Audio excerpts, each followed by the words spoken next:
This presentation was created to give you a better feel for how to go about creating and writing your press release for the Ag Communications Career Development event.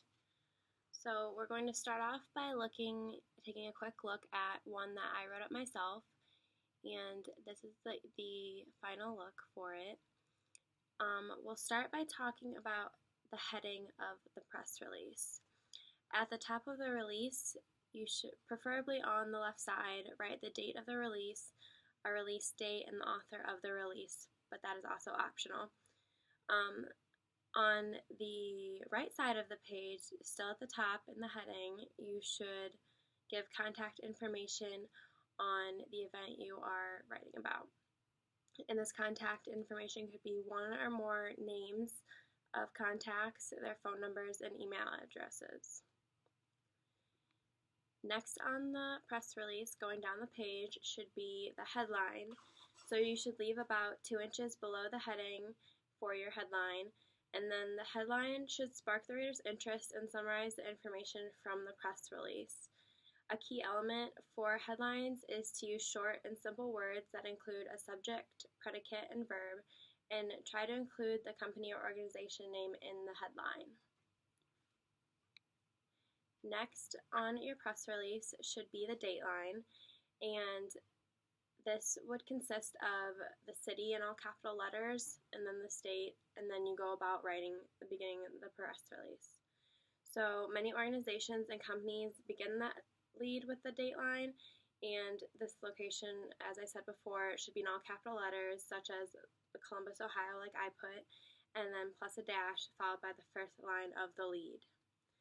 Now, talking about the lead, this will be the first paragraph in your press release. And if you have a strong news angle, use a summary or impact lead, get to the point quickly, and the lead should be concise, direct, clear, accurate, and unique. Most leads are only 20 to 30 words in length, and as you can see, mine was not very long, about 30 words max. Next comes the backup, and just as writers would in a news story, writers should back up the lead with a quote or supporting facts. It's important to think about crucial information a reader needs, such as who, what, where, when, why, and how. And mine consisted of some facts about Farmer Share, which is the event I wrote about, and then a quote from the person that actually has my contact. So from reading the article and seeing the contact, they can see that this is a relevant source of information and a relevant quote to have in the press release. Next, concerning quotes specifically, we zoomed in on my quote that I used from Jordan Bonham, and your quote should be both direct and indirect quotes. I only included one in my press release just because it was short, but the longer you make the press releases, the more you can include. Direct quotes are good to use for colorful statements, opinions, and emotions. Writers should use direct quotes as complete quotes and paragraph, and use said, inciting, direct, and indirect quotes. Now, the important part of quotes is how you cite the source's information, and you should provide the source's first and last name, and the position and title on the first reference in either direct or indirect quotes, and then the source's position and title should be uppercase if before the name and lowercase if after the name.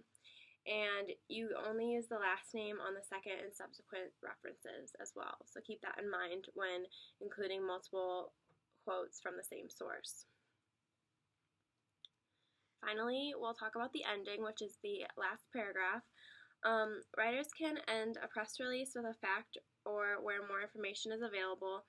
The end release usually is ended with 3 number symbols at the very end of the release.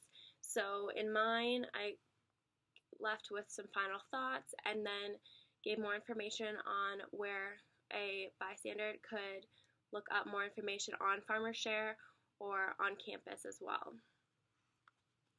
So some final thoughts on press releases and keeping track of what you've included. When writing both news articles and press releases, you should use the pyramid method, and it gets to the point more quickly and keeps it concise what the reader needs to know. Make sure you cover all the basics, who, what, where, when, why, how, and so what. So when you're finished writing it, go through and make sure you hit all those main points.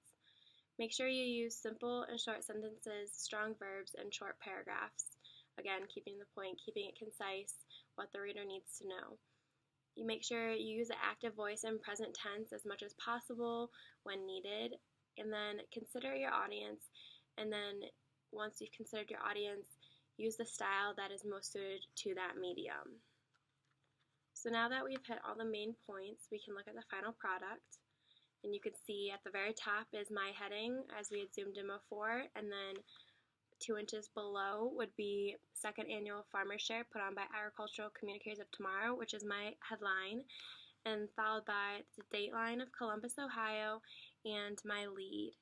And then followed by that is my backup and my quotes, and then finally is my ending, followed by the 3 number symbols.